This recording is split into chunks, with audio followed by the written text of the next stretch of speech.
Seorang mukmin senantiasa berusaha beramal dan beramal. Karena amal soleh adalah nutrisi hatinya. Amal soleh adalah kekuatan jiwanya. Amal soleh adalah merupakan hatinya. Tanpa amalan kita tidak akan mampu untuk menjalani jalan menuju surga. Namun akal Islam yang sangat dikhawatirkan oleh seorang mukmin di saat amalan soleh tersebut tidak diterima oleh Allah Subhanahu wa taala. Di saat amalan soleh tersebut ada padanya penyakit-penyakitnya, bahkan perusak-perusaknya, bagaikan tanaman yang rusak dimakan oleh hama. Tentu itu tidak disukai oleh petani. Dan kita di dunia ini bagaikan petani memang. Tidakkah antum lihat petani? Petani ingin menuai hasil, maka dia harus berusaha bagaimana menggemburkan tanah. Maka dia berusaha bagaimana caranya supaya tanaman itu tumbuh dengan subur, sehingga terlihat ia pun tumbuh dengan bagusnya, membuat kagum para petani. Namun ketika petani itu lalai, mungkin tanamannya itu akan habis oleh hama-hama tersebut. Demikian pula kita hidup di dunia. Ketika kita beramal soleh, tapi kita lalai, akhirnya apa yang terjadi?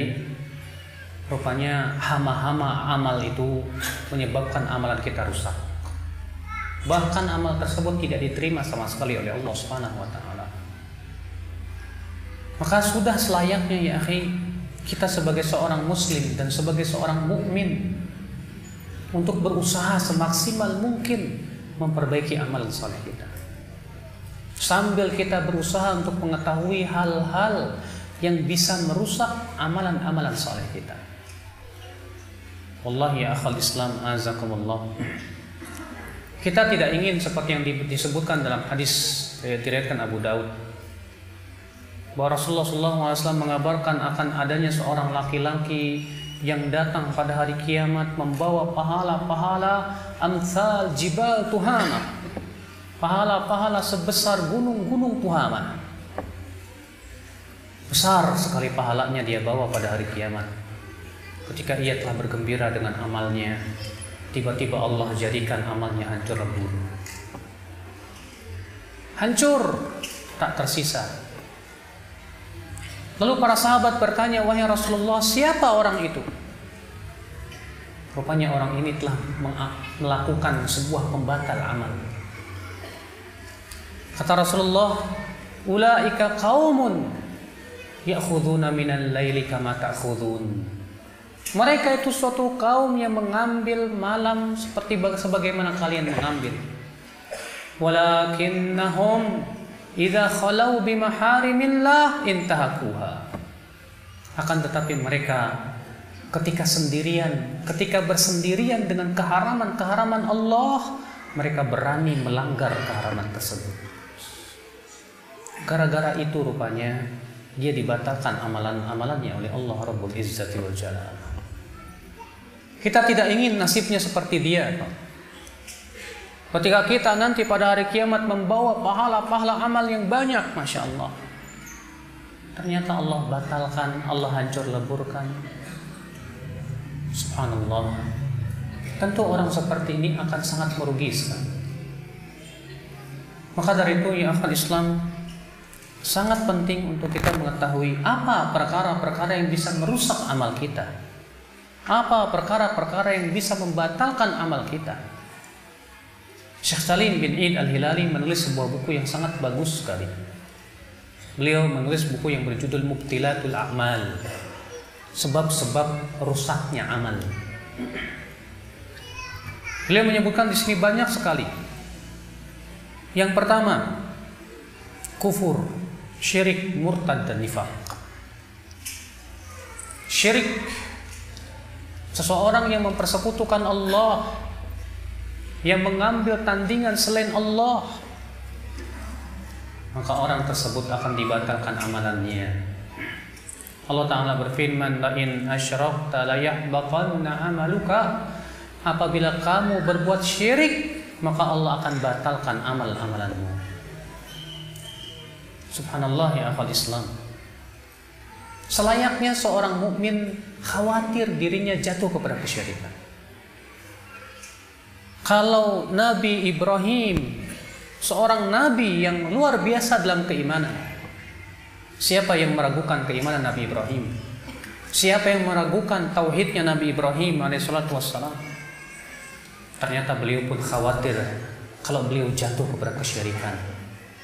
Beliau berdoa, wajnubni wa baniya an na'budal asnam.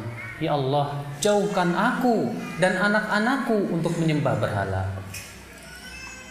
Bayangkan ya akhi, kalau Nabi Ibrahim saja khawatir terhadap dirinya untuk jatuh kepada kesyirikan, bagaimana jadinya dengan kita? Yang mungkin keimanan kita tak ada sekukunya Nabi Ibrahim alaihissalatu wassalam. Pengetahuan kita tentang kesyirikan tak ada sekukunya Nabi Ibrahim alaihissalatu wassalam. Maka kita lebih layak ya akhi untuk betul-betul khawatir dan hati-hati dari yang namanya penyakit syirik ini ya akhwat Islam azakumullah. Ikhwatal iman azakumullah. Jadi yang pertama yang bisa menyebabkan seseorang itu dibatalkan amalannya syirik. Demikian pula nifaq. Antum tahu nifaq apa? Nifaq penyakit yang berat. Dan nifaq dibagi oleh para ulama menjadi dua. Yang pertama nifaqun akbar, nifaq besar. Dan yang kedua nifaqun asghar, nifaq kecil. Apa itu nifaq besar? Nifaq besar yaitu menyembunyikan kekafiran dan memperlihatkan keimanan. Maka orang yang seperti ini Allah menyebutkan innal munafiqina fid darkil asfali minan nar. Sesungguhnya orang munafik itu berada dalam keraknya api neraka. Maksudnya yaitu nifaq besar. Dia memperlihatkan seakan ia sholat, ia memperlihatkan seakan ia zakat, ia memperlihatkan mengucapkan 2 kalimat syahadat, tapi ternyata hatinya ia penuh dengan kebencian kepada umat Islam ini. Adapun yang kedua, nifaq asghar. Nifaq asghar, nifaq kecil. Apa itu? Yaitu perangai-perangai kemunafikan. Seperti Rasulullah mengatakan, ya, ada 3 orang munafik. Yang pertama, apabila berbicara apa? Berdusta. Apabila berjanji, tidak menepati. Apabila diberikan amanah, dia berkhianat. Demikian pula Allah menyebutkan tentang sifat-sifat munafik di dalam Al-Quranul Karim. Dalam surat Al-Baqarah, dalam surat An-Nisa, dalam surat At-Taubah, banyak Allah menyebutkan tentang sifat-sifat dan karakter daripada orang-orang munafik. Maka ya akhwat Islam, hati-hatilah. Jangan sampai kemunafikan itu ada. Karena dahulu para sahabat, sebagaimana dikatakan oleh Ibnu Abi Mulaikah, adraktu aktsar min 30 sahabiyan. Aku mendapatkan lebih dari 30 sahabat, kulluhum yakhafuna an-nifaq ala anfusihim. Semua mereka khawatir apabila mereka ditimpa penyakit kemunafikan. Ma minhum min ahadin yaqul, tidak ada seorang sahabat pun yang mengatakan imani ka imani Jibril, bahwa imanku ini sama dengan imannya malaikat Jibril. Bayangkan Pak, kalau para sahabat generasi yang sangat mulia, tidak ada satupun yang mengatakan bahwa dirinya keimanannya sudah seperti imannya malaikat Jibril. Apatah dengan kita jadi? Yang keimanan kita sangat lemah dibandingkan dengan keimanan para sahabat Rasulullah sallallahu alaihi wasallam. Maka dari itu, ya akhi azakumullah, pelajarilah dan pahamilah apa yang dimaksud daripada kemunafikan itu ya akhal Islam, azakumullah. Ikhwatal iman, azakumullah. Kemudian yang kedua, yang bisa merusak amal ibadah kita, yaitu riya. Apa itu riya? Riya itu ingin dilihat manusia. Riya itu ingin mendapatkan pujian manusia. Dan riya yang sejenis dengannya yaitu sum'ah. Sum'ah itu ingin didengar orang. Tujuannya daripada riya dan sum'ah adalah mendapatkan pujian manusia. Dan riya itu termasuk sifat orang munafik. Allah Ta'ala berfirman ketika menyebutkan tentang orang munafik, innal munafiqina yukhadi'una Allah wa huwa khadi'uhum wa idza qamu ila sholati qamu kusala yura'una an-nas wa la yadhkuruna Allah illa qalila. Sesungguhnya orang munafik itu menipu Allah, dan Allah akan membalas tipuan mereka. Dan apabila mereka berdiri untuk sholat, mereka berdiri malas. Jura'unan nas, sebatas riya, ingin dilihat manusia. Dan subhanallah ya akhi, Rasulullah mengabarkan bahwa orang yang paling banyak terkena penyakit riya adalah qari-qarinya. Kata Rasulullah, aksaru ummati nifaqan qurra'uhum. Kebanyakan umatku yang terkena penyakit nifaq, yaitu riya, itu qari-qari mereka. Subhanallah, ikhwatal iman, azakumullah. Riya ya akhi dicela oleh Allah dalam ayat-ayat. Di antaranya juga Allah berfirman, ara'aital ladzi yukadzibu bid-din fadzalika alladzi yad'ul yatim wa la yahuddu 'ala ta'amil miskin fawailun lil musallin alladzina hum 'an salatihim sahun alladzina hum yura'un wa yamna'un al-ma'un. Bagaimana pendapatmu tentang orang yang mendustakan ad-din, hari pembalasan?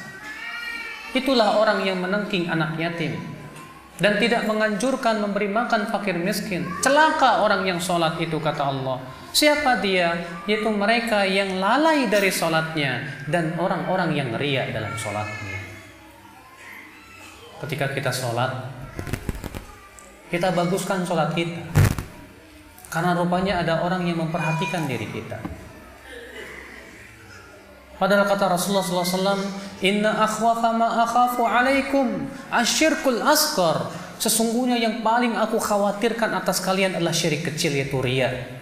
Yaqumur rajul fayusalli fayuzayyin salatahu lima yara min nadhari rajul. Ada orang sholat lalu ia memperbagus sholatnya, kata Rasulullah, karena rupanya ada orang lain yang memperhatikannya. Subhanallah, Bapak sekalian.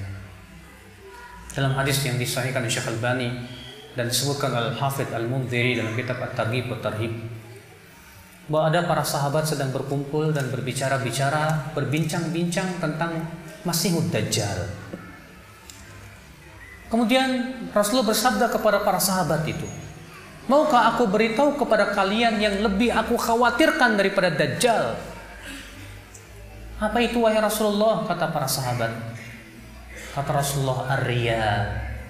Riya.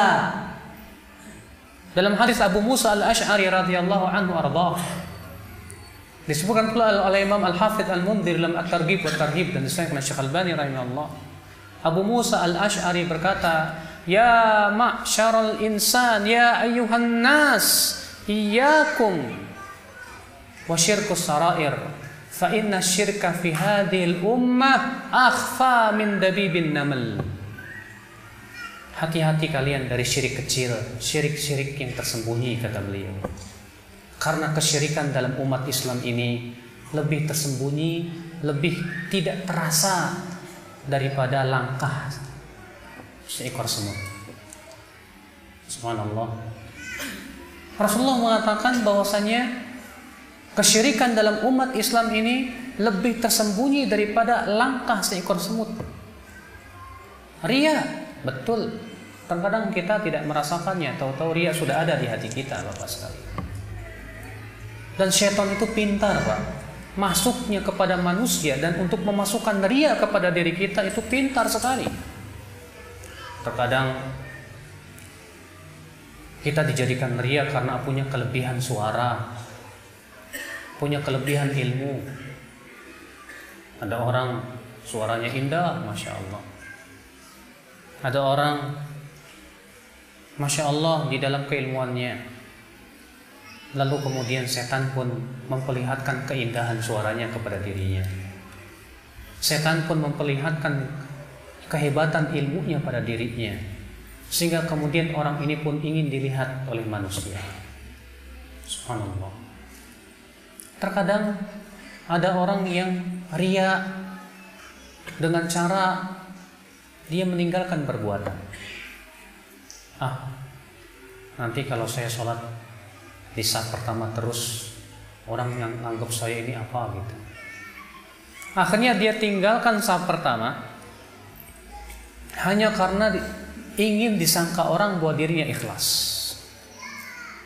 Makanya kata Al-Hasan Al-Basri, tarkul amal li ajlin nasi riya'un, meninggalkan amal karena manusia itu termasuk riya.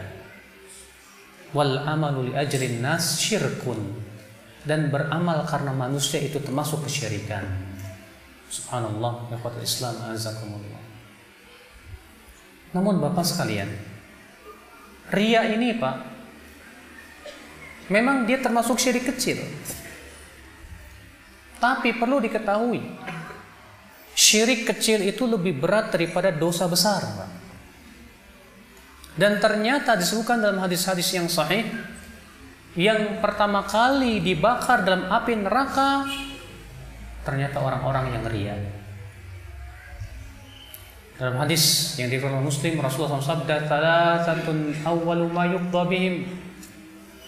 Ada 3 orang yang pertama kali diputuskan oleh Allah. Dalam suatu riwayat, ada 3 orang yang pertama kali dibakar dalam api neraka. Siapa dia? Yang pertama, seorang yang alim dan qari. Yang kedua, orang yang berinfak. Yang ketiga, orang yang berjihad dan mati syahid.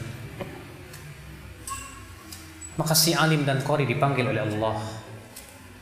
Lalu Allah mengingatkan kenikmatan-kenikmatan yang Allah berikan kepada dia. Lalu kemudian Allah berfirman kepada dia, "Ma'amilta fiha, hai fulan." Apa yang kau amalkan dalam kehidupan dunia? Maka si fulan ini berkata, "Ya Rabb, aku dahulu menuntut ilmu dan mengajarkan ilmu. Aku dahulu membaca Al-Quran, semuanya karena Engkau, ya Allah." Apa kata Allah? "Kadzabta, kamu dusta. Kamu dahulu menuntut ilmu hanya karena ingin disebut alim. Kamu dahulu membaca Al-Quran hanya karena ingin disebut qari. Waqad qil, dan kamu sudah mendapatkan sebutan itu." Lalu ia pun diseret dan dilemparkan ke dalam api neraka. Kemudian didatangkan seorang yang suka berinfak. Lalu Allah bertanya kepada dia, "Apa yang kamu amalkan?" Kata dia, "Ya Allah, tidak ada satupun tempat yang Engkau suka untuk diinfakkan padanya kecuali aku sudah berinfak padanya. Semua karena Engkau, ya Allah." Maka Allah berfirman, "Kadzabta, kamu dusta. Kamu dahulu berinfak hanya karena ingin disebut dermawan." Lalu ia pun diseret dan dilemparkan ke dalam api neraka. Adapun orang yang mati syahid dipanggil oleh Allah. Lalu Allah bertanya, "Apa yang kamu amalkan?" Dia berkata, "Ya Rabb, qataltu fika hatta uqtal." Aku berperang sampai aku terbunuh di jalanmu karena Engkau. Allah berfirman, "Kadzabta, kamu dusta. Kamu dahulu berperang hanya ingin disebut pahlawan, dan kamu sudah mendapatkan itu semua." Rupanya inilah kata Rasulullah, 3 orang yang pertama kali diseret dalam api neraka. Maka dari itu hati-hatilah dari yang namanya riya. Ya. Lalu bagaimana caranya supaya kita terhindar dari riya? Caranya yang pertama, kita berusaha untuk muhasabah sebelum beramal. Sebelum kita beramal, Bapak sekalian, tanya kepada diri kita. Hai hati, apa motivasi kamu ketika hendak mengamalkan amalan ini? Untuk siapa dan untuk apa Anda beramal? Ini penting sekali Bapak sekalian. Iya. Sebelum kita beramal, misalnya Bapak mau sholat, sebelum sholat tanya, periksa dulu hati. Saya sudah ikhlas apa belum? Kemudian ketika sedang sholat, gunakan muraqabah. Kalau sebelum sholat, muhasabah. Ketika sedang sholat, muraqabah. Artinya awasi terus hati kita, Pak. Karena terkadang kita tidak sadar, ketika kita tidak mengawasi hati kita, ternyata penyakit ria itu sudah ada dalam hati kita. Musibah. Ikhwatul iman, azakumullah. Ini yang kedua, perkara yang dapat merusak amal ibadah kita. Yang ketiga, perkara yang bisa merusak amal ibadah kita. Apa itu? Yaitu al-man wal adha. Mengungkit-ungkit kebaikan kita kepada orang lain sambil menyakiti. Allah Ta'ala berfirman dalam surat Al-Baqarah ayat 262. Ya ayyuhalladzina amanu la tubtilu sadaqatikum bil manni wal adha. Wahai orang-orang yang beriman, jangan kamu batalkan sedekah kalian dengan cara mengungkit-ungkit dan menyakiti hati. Kita apa? Kalau sudah ngasih ke orang, jangan sekali-kali kita mengungkit kebaikan kita pada orang tersebut. Dengan Bapak mengatakan, saya kan sudah memberikan kepada kamu begini dan begitu. Terkadang orang tua suka mengungkit kebaikan kepada anaknya. Bapak sudah capek nak ngurusin kamu. Bapak sudah banting tulang nak. Terkadang seorang istri mengungkit-ungkit kebaikan kepada anaknya. Terkadang seorang suami mengungkit-ungkit kebaikan kepada istrinya. Atau sebaliknya. Sadarilah ya akhwat Islam, bahwa mengungkit-ungkit kebaikan dari kita kepada orang lain itu ya bisa membatalkan amalan kita. Akhirnya apa yang terjadi? Rusak amalan kita. Tidak diterima oleh Allah Subhanahu wa taala. Ya. Kemudian yang keempat, di antara perkara yang bisa merusak amal ibadah kita, yaitu takdzibun bil qadar, mendustakan takdir.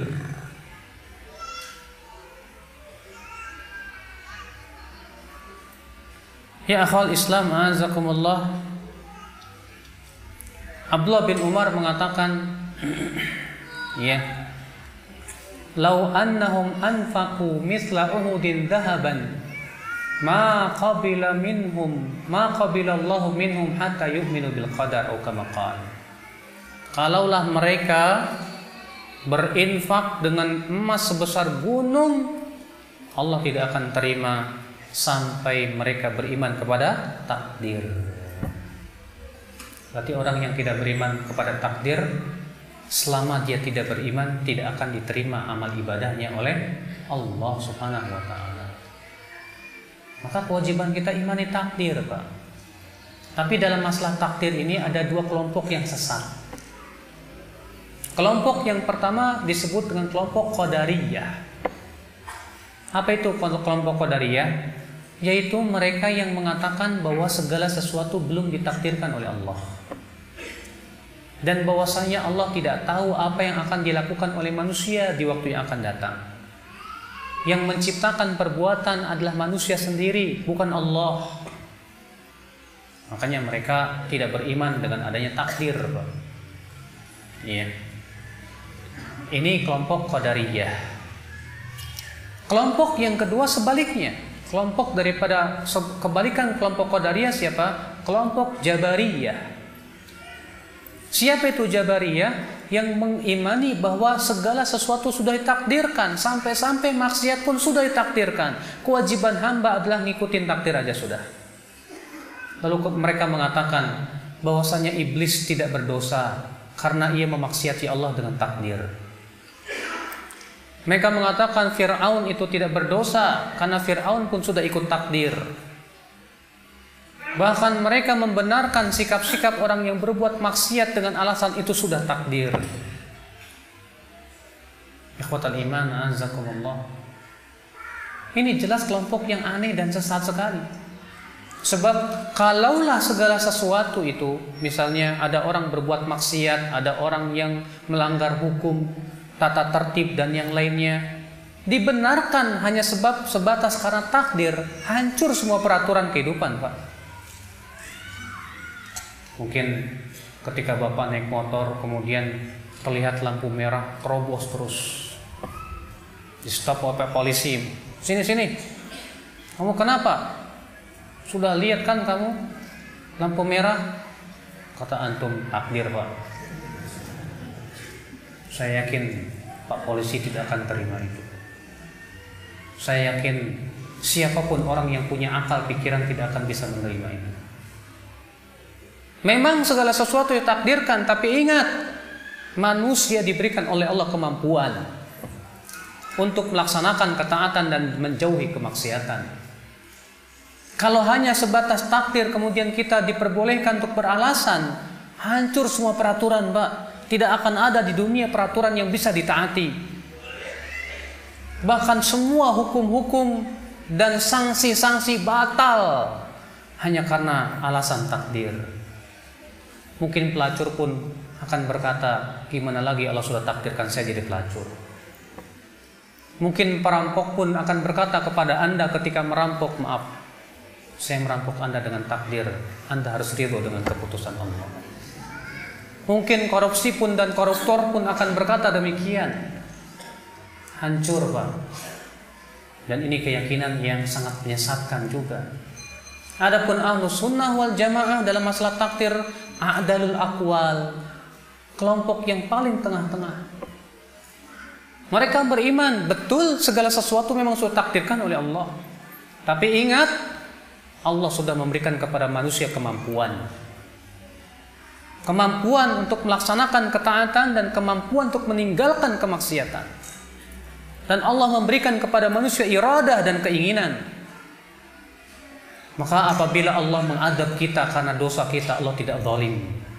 Karena yang melakukan dosa itu kita dengan keinginan kita, padahal kita mampu untuk meninggalkan perbuatan dosa tersebut. Ikhwatal iman, azakumullah. Maka orang yang mendustakan takdir tidak akan diterima amalnya oleh Allah Subhanahu wa taala sampai dia beriman kepada takdir. Yang kelima, yang bisa membatalkan amalan kita apa? Meninggalkan sholat asar. Disebutkan dalam hadis Nabi sallallahu alaihi wasallam, "Man taraka sholatal asri, man fatathu sholatul asri faka'annama wutira ahluhu wa malu." Siapa yang terluput dari sholat asar, maka seakan-akan ia telah terputus daripada harta dan keluarganya. Bahkan Rasulullah SAW bersabda, "Man taraka sholatal asri amdan." Siapa yang meninggalkan sholat asar secara sengaja, habita amaluhu, akan batal amalannya. Batal amalannya. Dan Allah, Pak, menyebutkan sholat asar ini sebagai sholat yang istimewa, di mana Allah menyebut sholat asar ini dengan istilah sholatul wusta. Allah berfirman, "Hafidhu 'alas salawati was salatil wusta." Jagalah oleh kalian salat, terutama salat wusta. Dan Rasulullah SAW mengabarkan bahwa yang dimaksud dengan salat wusta yaitu salat asar. Iya.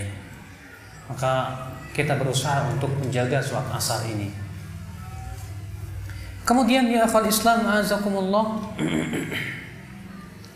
Yang keenam, apa itu? Yaitu memvonis dosa dengan bersumpah atas nama Allah. Memvonis seseorang sebagai penduduk neraka, memvonis seseorang bahwa dia itu tidak masuk surga, lalu ia bersumpah dengan nama Allah Subhanahu wa taala. Berdasarkan hadis yang diriwayatkan oleh Muslim bahwa dahulu kata Rasulullah ada dua orang laki-laki yang berteman. Yang satu soleh dan yang satu suka jatuh kepada maksiat. Suatu ketika orang yang soleh mendapati temannya sedang berbuat maksiat. Lalu temannya ini menasihati dia, jangan berbuat maksiat. Kemudian suatu ketika orang soleh ini mendapatkan temannya kembali berbuat maksiat, dinasihati lagi. Di kali yang ketiga, teman yang soleh ini mendapatkan temannya yang sedang berbuat maksiat lagi. Rupanya teman yang soleh ini marah. Lalu dia berkata, wallahi, demi Allah, lan yaghfirallahu lak, Allah tidak akan ampuni dosa kamu.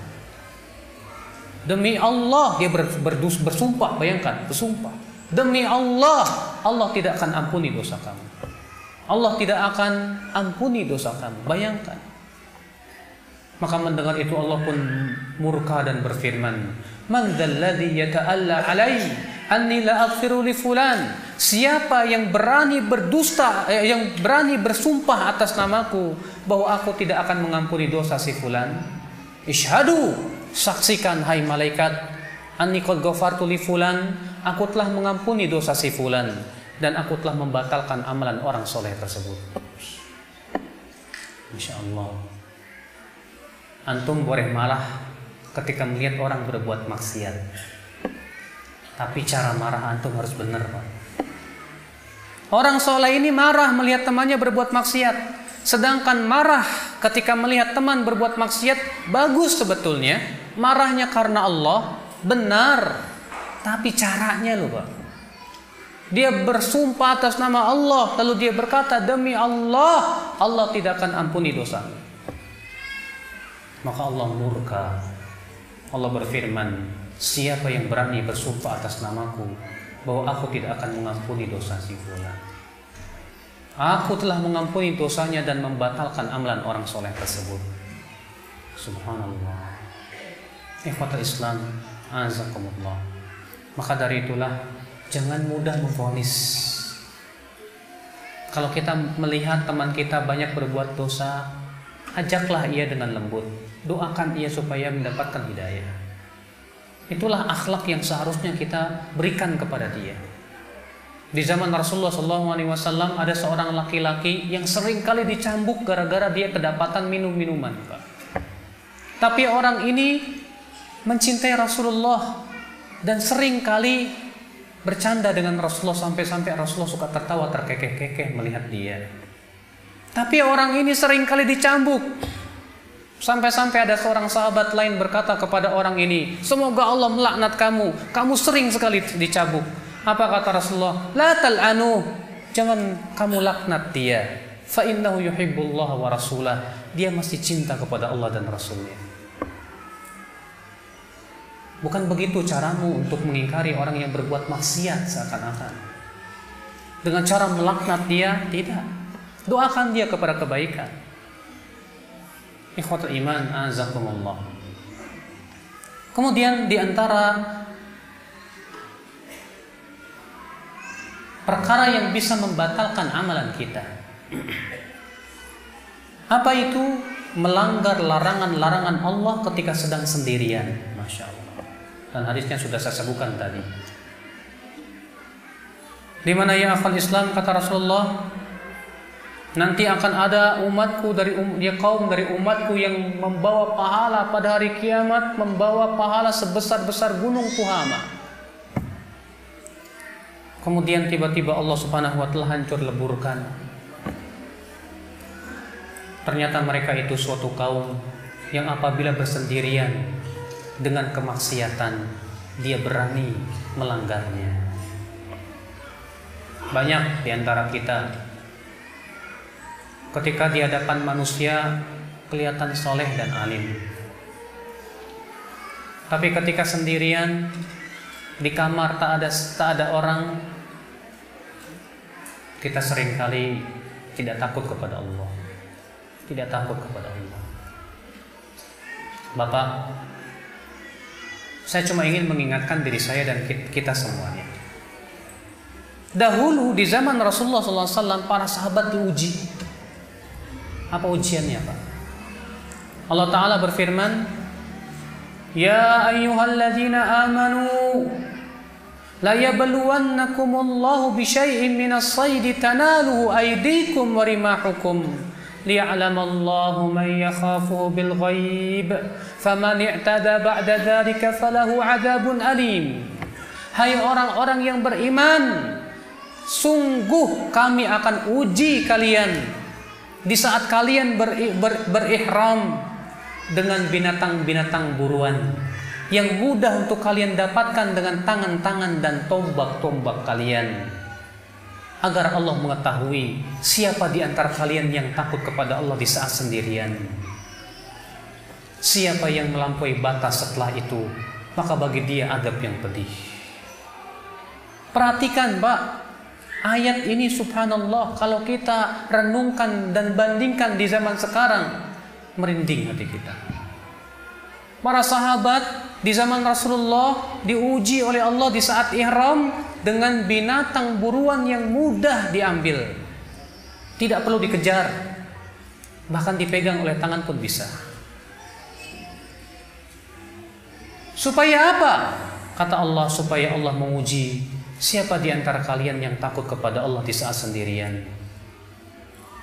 Di zaman sekarang, Pak, Allah uji kita dengan sesuatu yang mudah kita dapatkan. Ini yang ada di tangan kita, yang ada di tangan antum. Antum punya internet, antum bisa membuka situs-situs yang naudzubillah. Antum dengan mudah melihat gambar-gambar yang naudzubillah. Mungkin di saat di hadapan teman-teman kita tidak berani, tapi ketika kita sendirian di kamar, seringkali kita tidak takut kepada Allah. Seringkali kita kemudian terbawa oleh hawa nafsu kita, tidak ada lagi rasa takut, tidak ada kita kepada Allah Jalla wa Ala. Maka di saat itulah ingatlah hadis ini, Pak. Kata Rasulullah, orang yang dihancurkan amal-amalnya itu ternyata orang yang apabila bersendirian dengan keharaman Allah, apa yang terjadi? Dia pun berani melanggarnya. Sallallahu selamat wal afiyah. Kita mohon kepada Allah ya akhi keselamatan. Kemudian yang ke-8, yang bisa membatalkan amalan kita, durhaka kepada orang tua. Ini bisa merusak amal ibadah kita ya akhal Islam, azakumullah. Orang tua kita yang telah lelah mengurus kita, terutama ibu kita yang mengandung kita, wahnan ala wahnin, kelemahan di atas kelemahan. Tanyakan kepada ibu kita bagaimana sakitnya melahirkan kita. Tanyakan kepada orang tua kita bagaimana penat dan lelahnya mendidik kita di saat kita bayi, di saat kita sudah mulai merangkak dan yang lainnya. Tanyakan bagaimana perasaan orang tua kita di saat kita sedang sakit. Orang tua kita tersiksa batinnya. Tanyakan kepada orang tua kita bagaimana perasaannya ketika orang tua kehilangan anaknya, barang sekejap, hatinya pasti akan tersiksa. Sementara kita tidak pernah merasa kehilangan terhadap orang tua kita. Ikhwatul iman, a'azakumullah. Maka kewajiban kita ya akhal Islam, a'azakumullah, berbaktilah kepada orang tua kita. Seorang penyair berkata yang artinya, di waktu kecil aku memberimu makan dan menanggung hidupmu ketika remaja. Engkau makan dan minum berkat usahaku. Ketika engkau sakit di malam hari, aku selalu terjaga karena tak dapat tidur. Seakan-akan akulah yang ditimpa, dan air mataku pun berlinang. Jiwaku mengkhawatirkan kematianmu, walau ia tahu ajal telah ditentukan. Tatkala engkau menginjak dewasa dan menjadi seperti yang ku impikan, kebaikanku kau balas dengan air tuba. Seakan-akan engkaulah yang memberiku kenikmatan. Kalaulah tidak kau penuhi hak orang tuamu, perlakukanlah ia seperti perlakuan seorang tetangga kepada tetangganya. Kau perlakukan aku seperti tetangga, dan kau kikir terhadap hartamu. Ikhwatul Islam azakumullah. Ingatlah orang tua kita, haknya agung. Rasulullah SAW bersabda, "Ragima anfum ri'in." Semoga dihinakan, dalam satu riwayat Imam Ahmad, "Syaqiya abdun," celaka seorang hamba. "Adraka abawaih," dia mendapatkan kedua orang tuanya atau salah satunya, "falam yudkhilahul jannah," ternyata tidak memasukkan ia ke dalam surga. Celaka, kata Rasulullah SAW. Kemudian yang ke-10, yang menjadikan amal ibadah kita ditolak dan rusak. Yang ke-9, itu wanita yang durhaka kepada suaminya. Sukan dalam hadis, kata Rasulullah SAW, ada dua golongan. La yuqbal minhu sarfun wala adlun. Ya. Ada dua golongan. La tuqbal minhuma salatuhuma. Dua golongan yang salatnya tidak akan diterima. Dalam satu riwayat, salatnya tidak akan melewati kepalanya, artinya tidak akan diterima oleh Allah Subhanahu wa taala. Yang pertama, seorang budak yang lari dari tuannya. Yang kedua, seorang istri, ikhwatul Islam azakumullah, yang durhaka kepada suaminya sampai ia kembali kepada suaminya. Banyak akhi di zaman sekarang wanita-wanita yang malah durhaka sama orang tua, sama suami. Wanita-wanita yang terkadang kita lihat keluar rumah tanpa izin suami. Wanita-wanita yang terkadang kita lihat berani melawan suami. Banyak faktor. Terkadang pergaulan. Ia melihat dalam pergaulannya wanita-wanita yang jalang, yang tak beriman kepada Allah dan hari akhirat. Dia bergaul dengan teman-temannya di Facebook dan yang lainnya, menyebabkan akhlak istri tersebut berubah. Demikian pula terkadang seorang istri merasa dirinya lebih baik dari suaminya. Merasa istri sudah lama ngaji, bahkan sudah pandai pula berbahasa Arab. Akhirnya apa? Karena dia memiliki suaminya pas-pasan lah. Yang selalu sibuk dengan mencari nafkah. Dia kira suaminya itu payah. Lalu kemudian dia mengadu, "Ustadz, gimana ya suami saya ini susah sekali ngajinya." Akhirnya si istri pun lama-lama kurang cintanya kepada suami. Kenapa? Karena yang diingat oleh suami adalah kekurangan suaminya. Yang diingat oleh si istri ini kekurangan suaminya, Pak. Sebab kalau sudah yang dipikirkan oleh seorang istri itu adalah kekurangan suaminya, saya yakin kebaikan yang banyak dari suami itu akan hilang di matanya.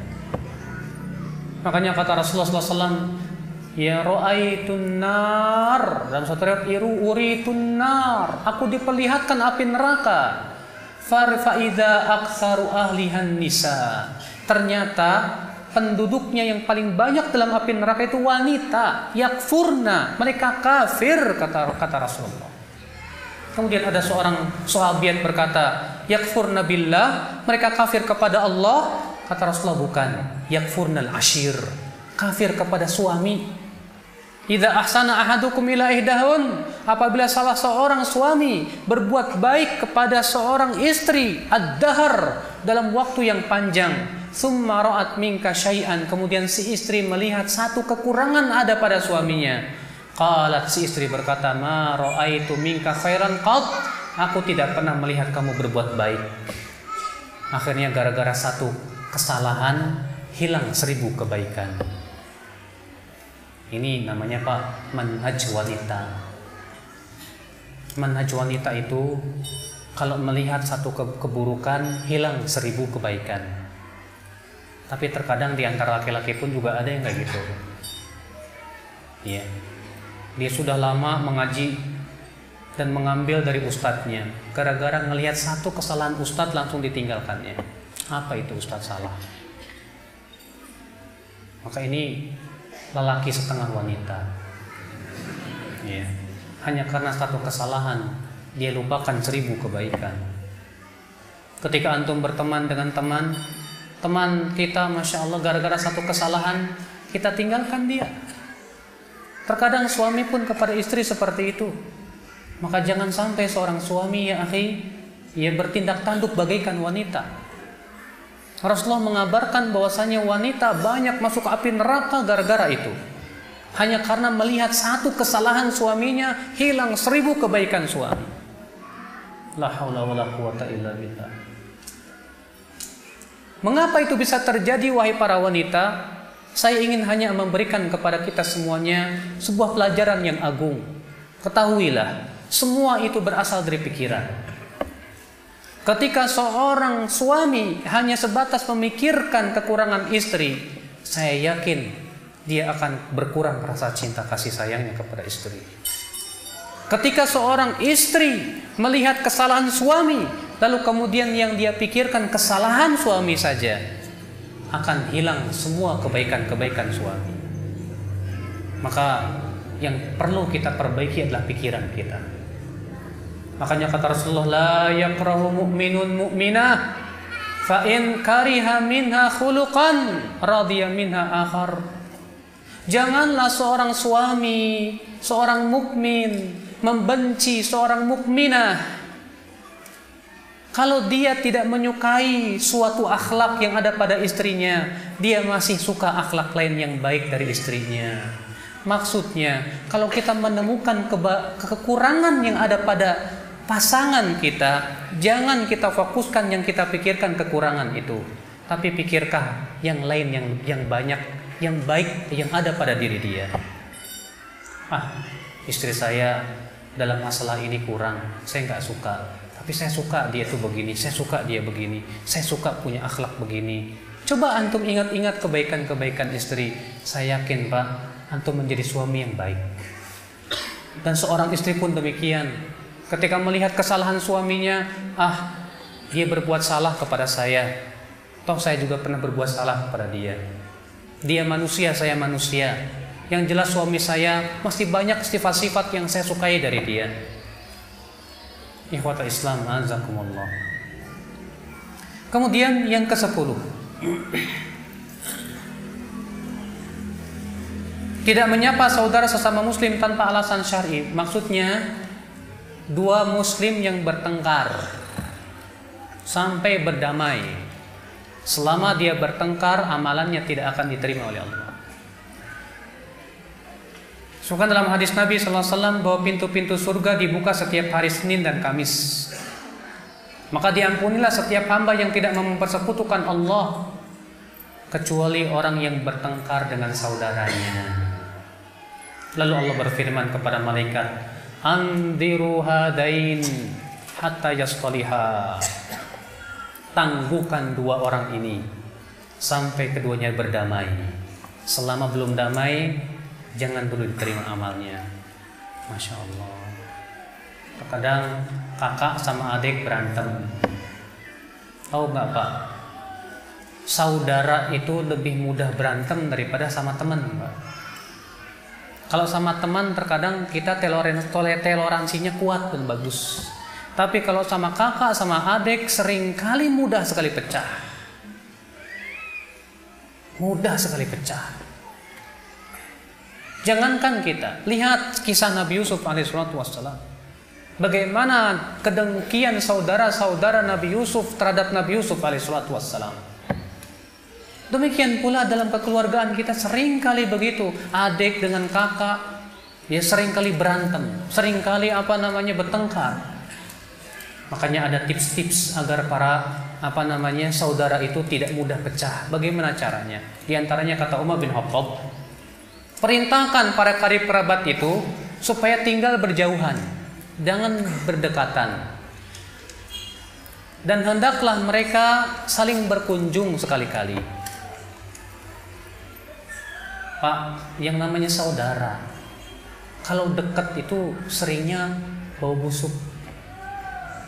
Tapi kalau jauh seringnya wangi. Makanya Umar bin Khattab radhiyallahu anhu memberikan tips. Kalau bisa saudara-saudara itu jangan kumpul dalam satu area, rumahnya berdekatan gitu, seringnya berantem. Tapi kata Umar, bagusnya dipisah aja, ya. Yang satu di Bogor, yang satu di Jakarta, yang satu lagi di Banyumas, yang satu di mana? Ya supaya apa? Kalau jauh itu biasanya wangi. Ya.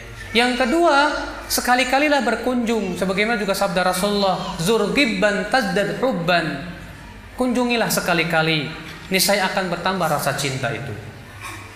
Tidak berkunjung sama sekali seringkali menimbulkan suudzon. Terlalu sering berkunjung, sering bertengkar. Tapi kata Rasulullah yang paling bagus, kemudian saling memberikan hadiah. Sebagaimana sabda Rasulullah SAW, tahadau, tahabbu. Hendaklah kalian saling memberikan hadiah, niscaya kalian saling mencintai, kata Rasulullah SAW. Nah ini hati-hati. Siapa saja di antara antum yang masih bertengkar dengan temannya, dengan saudaranya, segeralah dia memperbaiki hubungan. Karena selama dia bertengkar dengan temannya, amalnya tidak akan diangkat oleh Allah. Ya, bahaya dan sangat bahaya sekali. Ikhwatul Islam, azakumullah. Inilah 10 perkara yang disebutkan oleh Syekh Salim bin Eid Al-Hilali. Dari perkara-perkara yang bisa merusak amal ibadah kita. Kita mohon kepada Allah, mudah-mudahan kita terlindung daripada 10 perkara yang bisa merusak amal ibadah kita ini. Dengan terus kita itu mawas diri, introspeksi diri. Mudah-mudahan yang kajian yang singkat ini memberikan manfaat kepada kita.